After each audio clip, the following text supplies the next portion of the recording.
Hey everybody, we hate it here. My name is Evan, and I'm joined by Ronnie and Caleb, and today we're going to be talking about Devil May Cry 1 and why it sucks. How this works is we are going to go over a couple predetermined categories, give our opinions, and then at the end we will give a final score using a leveling system of our own creation. Now let's jump right into the first category. All right, guys. So for our first category, I think we're going to cover the gameplay. The one thing that really did it for me was the camera was very hard to move move it to how you need it to see the enemies. It was just very wonky, I guess. It did the classic, Resident Evil go through the door. It's stuck in a specific area. You can't control it, right? Which is Right, kind of right. bad. Let's be honest, and especially Caleb, he's had to do a couple of these where they're like that. Yeah, the 1, 2, and 3 of these games were just the camera was never ever any fun at all. Like it's just even like in the boss fights or anything, there's just so many times where you can't even see the enemy that you're fighting, and there's no way to really maneuver it, and except with moving your character, which just made it difficult for no reason. It's just one of those games. I don't know what it was with the time where they just had these type of cameras. I don't know if they're just easier to make, I'm sure, or something, just to have them set up in a room, but they weren't a good idea. Let's be honest. Another big issue with these games that I found was the platforming in a hack and slash game doesn't tend to go very well, especially with these older games where the character has a very specific leap pattern. The platforming is just clunky and weird. You know what that leads into again? The camera, because the camera is bad. So if it switches when you're trying to platform, then the sticks be switching. You know what I'm talking about when the sticks be switching. Yeah. So like you walk past the doorway and it switches the other way, and you walk right back through the door that you just came in. And you almost have to guess ahead of time where the cinematic view is going to put that camera, so you can like kind of get an idea of where to move your joystick. It's especially a problem in the boss fights, because there's a lot of the bosses that have things that cause you to have to like jump around and dodge things, which makes it really annoying when it comes to the camera, especially. Yeah, and then I mean, besides even all that being a problem, right? Then we come into the fact that like the purchasing system in this game, like when you buy, like the Devil Stars and all this stuff, that the price just exponentially goes up on every single thing you buy. It just keeps going up to the point where it just gets a little insane. That you have to grind a very long time to get the money to do it. Yeah, and that makes people go, oh no, just be better at the game. But no, that should not be a reason for me to have to grind. It should be like, I would understand if it's like something like Dark Souls or Elden Ring or something where you grind to make yourself stronger to fight a boss, but it's not even that. It's just like to get more health or healing stuff or anything. Consumables, it just consistently increases in price. Like even Dark Souls didn't do that. Like that's ridiculous. There's no reason for it. And it's like a large increase. It makes it a punishment to buy anything. I mean, it really does. That's all it does. It's almost like a punishment to buy stuff, which is kind of neat in a way, but it makes the game drag out. It feels like it drags out with the grinding. I'm led to believe they did it, honestly, just to pad out game time. I mean, right, they had to. Anything I can think of is to make you grind to pad out game time so you didn't get bored of the game as quickly. Because, it's back in the day, I get it. Stuff, games weren't that long, didn't have technology. But it's still, I mean, I'm sorry. It doesn't make that fun. Yeah, especially with the games that came out around the same time. True, there wasn't that much reason. There are better games that came out. And then we have the puzzles. A lot of the times, they weren't even, like, really puzzles. They were just tedious, like, time wasting things, or they were just like unnecessary backtracking. It just made it, I don't know, it was slovenly. It just kind of made me go ugh. And it's funny, that leads into that also pads out game time is what I think, because they're not, like you said, they're very easy, so they're just a waste of time. I mean, like they're not actually, I wouldn't even consider them puzzles half the time, if we're being honest. Yeah, if you can't figure the puzzles in that game out, dude, you're gonna have a bad time in a lot of games, because it's super easy. I mean, they're so easy. It becomes unnecessary. Another issue I had with the gameplay in this game is like certain times where you would walk into a room or fell down a pit, these monsters would appear, which is, generally how a game works. They appear and you fight them and you move on. However, in this game, when you fall into a pit or go into a certain hallway and then leave and then come back, the exact same enemies appear again. So sometimes that's like, okay, yeah, that makes sense. You're just adding a little bit of extra stuff to your game, but it's not even like that. It's literally like there was a time where there was a pit and I fell in the pit and monsters appeared. I fight them, I killed them, I jump out of the pit. I'm looking around to figure out where to go next. The camera switches around on me, makes my joysticks move strangely, and I fall into the pit on accident, and boom, monsters are there again. Like, what's the purpose? Why? It's funny you say that, because I was actually going to say, like, yeah, I mean, like, what if you just like trying to figure out where to go, and next thing you had to go in all these, like, you got to go in different places multiple times to figure it out, and then you got to fight everything because the door locks, or you get trapped inside, and they just keep respawning. Yeah, it's not good. It's so much extra work for something that should not be there at all. It's unfortunate, but it's just like Evan said, panning the game out. If you have to fight enemies everywhere you go, no matter if you've been there or not, it's gonna pan the game out. It's gonna make more playable hours. Okay, so that seems to be everything we have for that category. So just trying to get a couple of thoughts here, some final thoughts. Caleb, what do you think? So, with the gameplay, for all of the different issues that I had with the camera and the problems of constantly having to fight the same enemies over and over again, and the platforming that was totally unnecessary, that sometimes led to having to refight the same things over and over again because you would just slip off a thing that you didn't necessarily should have slipped off of. All right, Ronnie. Between the puzzles, the purchasing system, the camera, I mean, all of it, it's just bad. I really can't. I don't have a lot of good things to say about it, so I'm gonna have to say it's bad. Okay, and for me, yeah, I mean, actually, the single redeeming quality about this part, I don't think the gameplay at all was really well thought out or great or good in any sort of way. Just fumble after fumble. Again, it's all just paying off the time, given because it was old and they didn't have a long enough game apparently. All right, and on to the next category. All right, and next category is graphics. Now, for the graphics of this game, honestly, they're not really a lot to talk about. Like, I understand it was old, but also if you look at the time that it came out and you search up the games that came out the same year, even then it doesn't really hold up. Like, yeah, it kind of has certain similarities with the sprites and stuff, but for the most part, if you compare it to games like Silent Hill 2 and Halo Combat Evolved, it just like some of the scenery looks way cooler than some of the things in those games, but overall, like the graphic quality, especially of the actual characters themselves, not great. Yeah, I mean, honestly, like the characters, okay, expressionless, right? I mean, like again, I get it, it's old, but they are like literally plastic because they're shiny. There's some plastic dolls because there's some shiny guys, and their faces, I mean, just barely any movement period on these guys. Like at all. Yeah, no, I mean literally no movement in them at all. Like they're even when they're speaking, their mouths barely move like at all. Their mouths, yeah, you can't even tell who's speaking unless like you.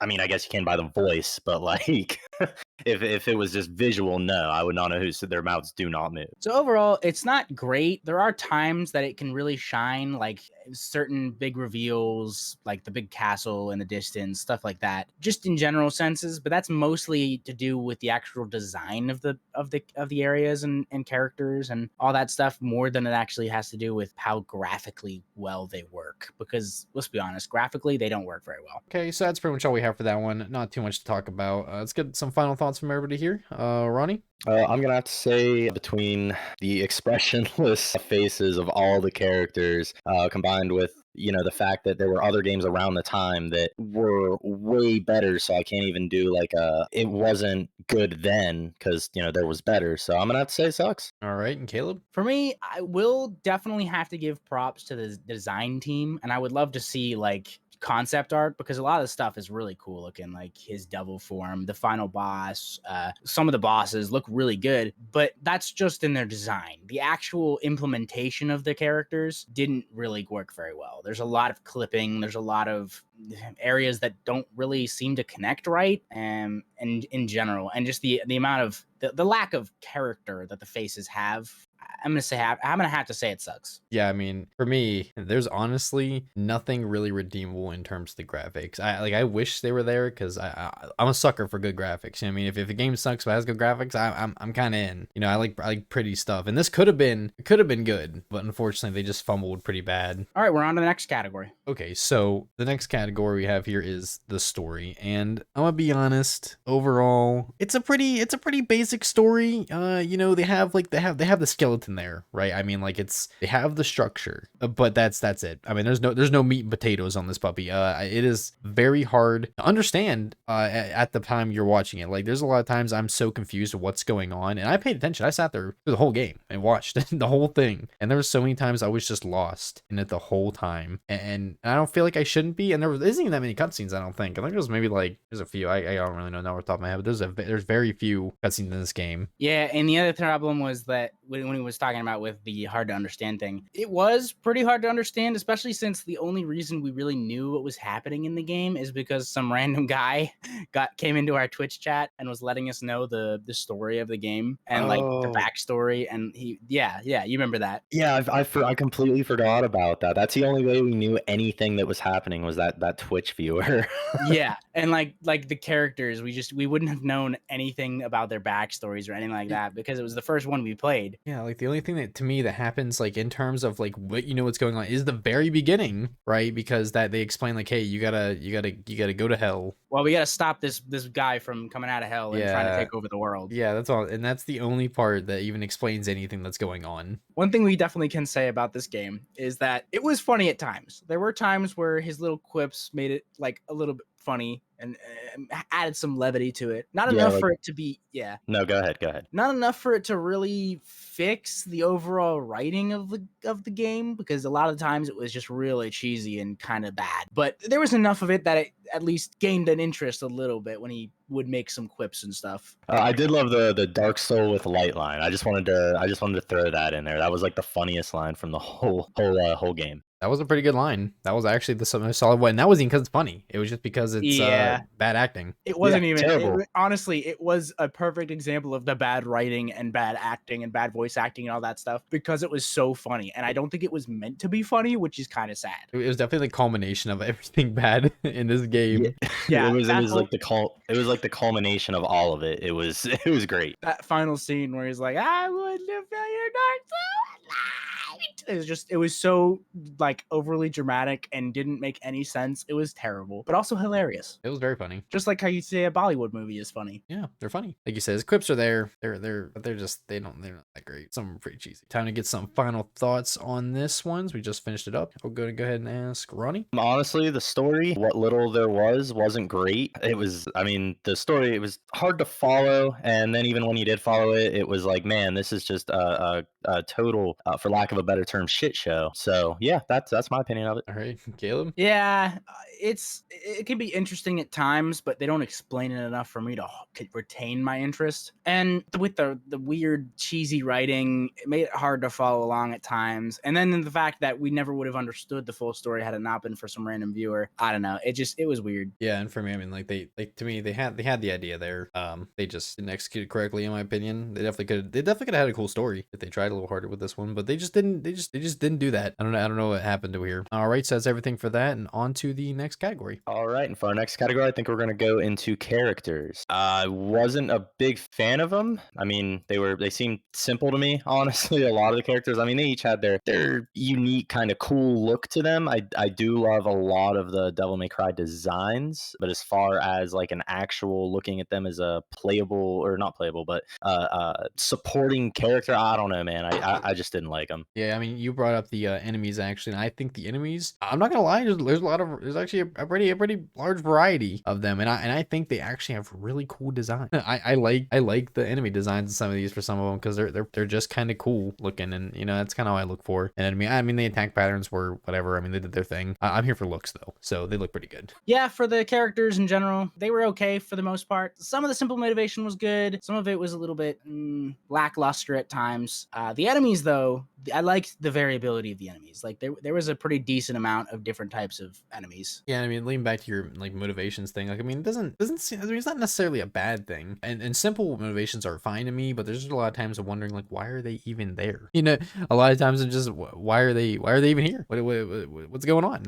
I mean, like at least give me a motivation, something to understand why they're even participating in what's going on. And I think that goes back to the story, honestly, because we have no clue. You know, with the poor writing, it all just kind of ties back in again. It's all amalgamation, a big potluck of everything. Yeah, granted though, they did make it so the main characters that we actually were supposed to pay attention to, at least we knew who those were, and like in future games we were like, oh hey, that's that character. So at least they got that right. It's true. They did at least do that much, which I feel like that's one of the bare minimum even. All right, so it's time to get some final thoughts and everything, some conclusions. Ronnie? I'm gonna have to say in terms of design, looks, I liked the variations of the enemies, but I don't know. They were just a little too cut and dry for me. So it's kind of a mixed review. I don't completely hate the characters, but they could have been better. All right, and Caleb? Yeah, I'm pretty much the same. Like I think they did did a pretty decent job when it comes to the main ones, but overall, it was a little lackluster. It seemed like they could have done more and they didn't, or maybe that's just how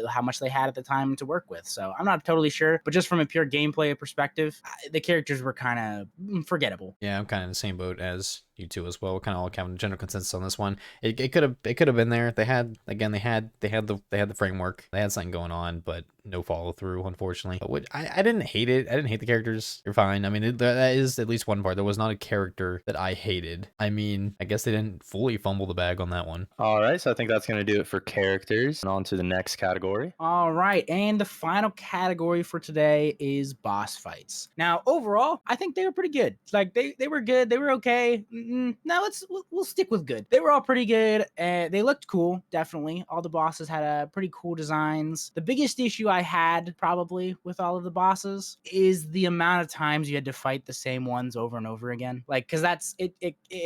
You just get sick of it. Yeah, I mean, you have to fight what? You have to fight Bird, Spider, and Virgil. Question mark? 3 times? Question mark? Just kidding. Yeah. Also, the boss fights. My one beef with it is that they're what's the word? They're very gimmicky, right? They all have like you can't you can't just be swinging. You know what I mean? Yeah, and that's the biggest issue we always have with hack and slash games. If it's a hack and slash game and it has gimmicks in it, it feels weird. It doesn't match the gameplay. Right, like you're there to be swinging. That's why you're in a hack and slash. You know, you don't really want to think about how to wait for this boss to do his thing, try to find a way to get around that, and then hit him. You know what I mean? It's just you're there just to be swinging. Yeah, and the worst part with a lot of those the gimmicks is that there's not a lot of explanation for them too. You just kind of have to like figure it out. On a more positive note, though, the attack patterns were pretty great. I did like how they changed. They kept you kind of watching. I don't know if that necessarily makes up for the gimmickiness of it, but it was definitely a plus, a big plus. Yeah, I mean, circling back around, I think the boss fights, they're pretty sick. I think, well, I mean, one of my favorite ones is actually one of the ending ones. When you have to fight. I mean, you're fighting like a